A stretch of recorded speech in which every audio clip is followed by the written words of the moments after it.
নমস্কার, আমি doctor B সরকার। আমি হেলথ পিলার হসপিটালের সাথে যুক্ত আছি। আমি অ্যাজ এ অর্থোপেডিক সার্জেন অনেক রকমের অর্থোপেডিক্স রিলেটেড অপারেশন করি। তার মধ্যে ট্রমা একটু আমাদের আলাদা স্পেশালিটি থাকে। আজকে আমি একটা ট্রমা হিস্ট্রি দেখাবো।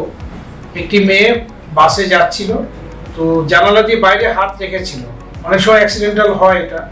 তো সাইড থেকে কোনো গাড়ি যাওয়ার সময় পুরো কনুইটাকে ভেঙে এখান থেকে সরিয়ে হাড় একদম বেরিয়ে গেছিল বাইরে। তো সেই মেয়েটি আসে, তার অপারেশন করেছিলাম 2.5 মাস আগে।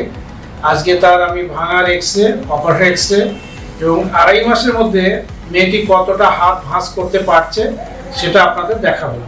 আচ্ছা, সোজা করুন, ভাঁজ করুন।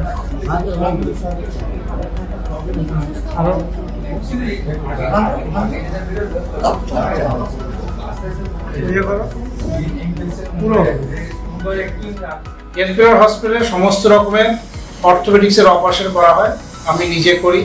বিভিন্ন সিনিয়র সার্জেন আছেন, বিভিন্ন অভিজ্ঞ সার্জেন, বিভিন্ন মেডিকেল কলেজের প্রফেসর লেভেলের ডাক্তাররা আছেন, তারা এখানে অপারেশন করে থাকেন। তো যে কোনো অর্থোপেডিক্স প্রবলেমের করলে আমাদের কাছে আসুন। আমরা স্বল্পের মধ্যে ভালো চিকিৎসা যেভাবে দেওয়া যায় সেটা করে দেবো। নমস্কার।